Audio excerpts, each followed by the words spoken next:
Devemos, caros católicos, nos lembrar de que o Papa é infalível apenas em algumas condições definidas também no Concílio Vaticano I. E o mesmo se aplica a um concílio ecumênico. Fora dessas condições, o Papa ou o concílio sob o Papa tem uma autoridade, sim, que vem de Cristo, mas que não está garantida absolutamente, na verdade, pela assistência divina. Nesse caso, a autoridade papal deve ser respeitada e acatada, mas existe a possibilidade de erro, existe a possibilidade de imprudência em um ensinamento, em uma ordem, em uma lei.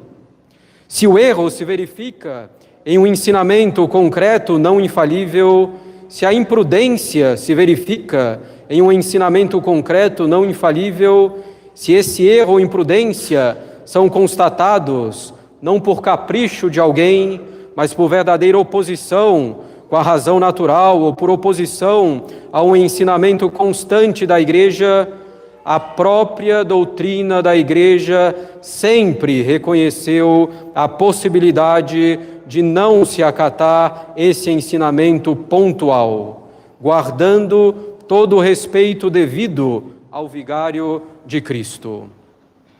Dentro dessa situação, não estaríamos sendo filhos rebeldes da Igreja, mas seus filhos fiéis.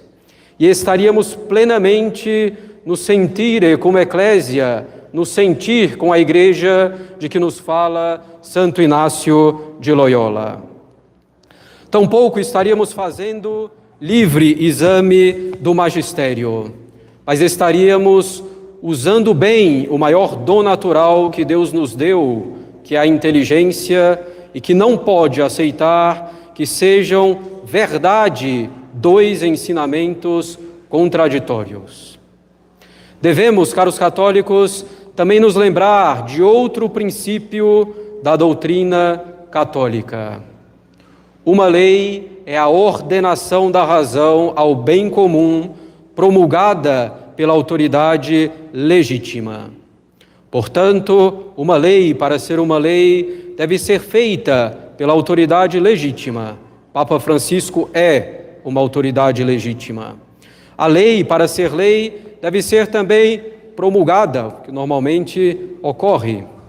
Porém, a lei, para ser lei, deve ser também uma ordenação da razão. Deve estar conforme a reta razão e se dirigir para o bem comum.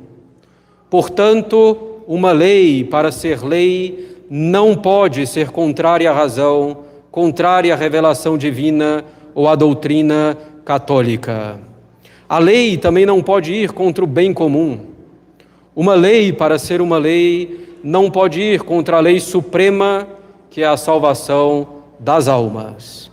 A missa tridentina é a arma potentíssima para a salvação das almas.